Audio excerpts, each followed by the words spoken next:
and it was even like a status in such kind of a given culture. Now, everything Naomi trusted, everything Naomi was living for, had already broken down. The husband died, the sons died, and the reason as to why they were giving even birth to children, it was also to support them economically. Children were a source of labor. If you are having agricultural land, your children could support you as a form of labor, and you could support the family, and the family could even gain momentum because of the labor the children were bringing in during those agrarian periods. Now, whatever Naomi could depend on begins to fall apart. The husband died. Her sons also, who could help her in her old age, also died. Now, we find now Naomi is in a critical situation, and we don't see how redemption can come in this story, but the book of Ruth brings the theme of redemption. And if you don't mind, when we were looking into some aspect of grace in our discussion and in our discuss, we have to realize redemption is that you are purchasing something which belongs to you. But now when you're going for it, there's a payment you have to do. And the book of Ruth really brings the things which we've been looking all across our teachings, and we find the theme of redemption, we find the theme of friendship, we find the theme of restoration, because at the end of the day, when you read chapter number 4, after Naomi had already looked down upon her life, she even called herself Mara because she was suffering through pain. And now when you read chapter number 4, verses 13 going onwards, verses 14 of chapter 4 says, "Then the women say to Naomi, Blessed be the Lord, who has not left you this day without close relative, and may his name be famous in Israel."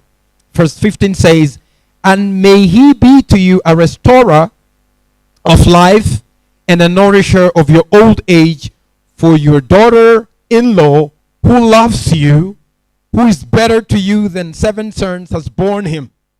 Then Naomi took the child and laid him on her bosom and became a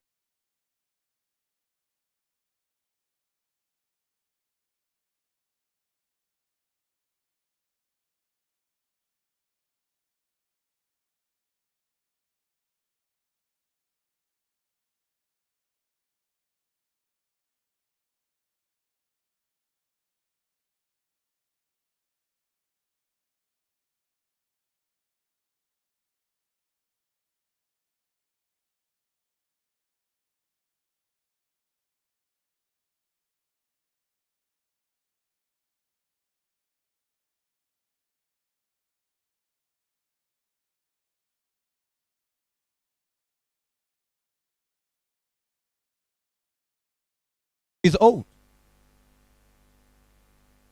No hope in marriage. She can't marry, she's old. Option number 3, have children to help you. Both of her sons are dead. No one can help her to bring food, to take care of her old age. And then number 4, she was to rent her land. At least she gets money. I remember Elimelech sold everything when they were moving from Bethlehem to Moab. And now she's coming back, and these are her characteristics and her qualities. She's spiritually poor, she's socially poor, she's economically poor, she's physically poor, and emotionally poor, and that's why she reaches a state to call herself pain, Mara. Beloved of God, life can turn at any given chance. Today, you may have an opportunity of having your parents. Today, you may have an opportunity of having a good job, a career, talent, good, nice shaped body, and everything you may look forward to. But this story teaches us whatever you can trust and love more than God, when that thing begins to crumble, it leaves you empty, it leaves you spiritually poor, socially, economically, physically and emotionally. Call it and name it. This was the situation of Naomi. No one was to come to her rescue. No one was there to help her. And when we begin to run through the story and unpack it, we have to understand that she had nothing. And grace usually comes when you have nothing. That's why we say it is favor. Nothing you do to earn grace. And this is one of kind of a given theme we find in the book of Ruth. Now, Ruth, this Moabite, risks her life to leave the gods of her land. And when Naomi is making a deal with them, Orpah decides to remain with her people, but Ruth makes a decision. Now, in this book of Ruth, we find 3 redeemers, because the theme of the entire book is about redemption. Somebody is being redeemed here. And the person who is being redeemed is Naomi. Naomi has nothing. She has no land. She has no children. She has no status. She has no good physical body. No one was there to help her. Now, number one redeemer is a formal redeemer called Boaz. Boaz was coming in the lineage of Elimelech. And during those days, we understand that Israel's enemies were not supposed to come in one camp with the nation Israel. Now, Ruth is a Moabitess. Ruth, risking her life to leave her own people to come in Bethlehem, she was risking her life. And why is she risking her life? Number two redeemer here, we find it is Ruth. We will talk about Boaz later, because now we want to see the characteristic of Ruth.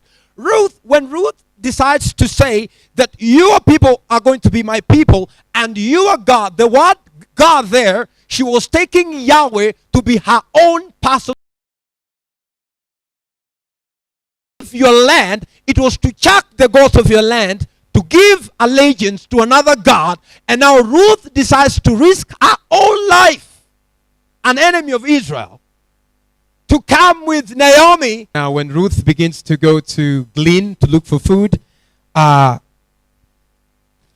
somebody spots her when she's gleaning. And his laws, there was no way an outsider could come in the camp of Israel to worship Yahweh. That was the law. Now, for Boaz, and the story unfolds. And let me caution you, when you're reading the Bible is not about giving you the basic ways to live your life. Morality. The Bible is about God's. Watoto wa Ruth hawataitwa na jina yako, wanaitwa na jina ya Elimelech, kwa sababu the laws za Israel zilikuwa inasema Boaz acting in his life. And you know what? God didn't want his society to be rich. To be poor. So because Elimelech, you could reclaim back your land. But Naomi at this time, she's poor. She can never reclaim her land, because she cannot wait for 50 years. She could die. Now, there was one option. If you're older, no way an enemy could come into the camp of Israel in the presence of Yahweh. So Boaz has to risk his life, and also has to take part and portion of his wealth is imputed to this poor person. Do you see the aspect of grace there? Hello? When Ruth was poor, a landowner, why?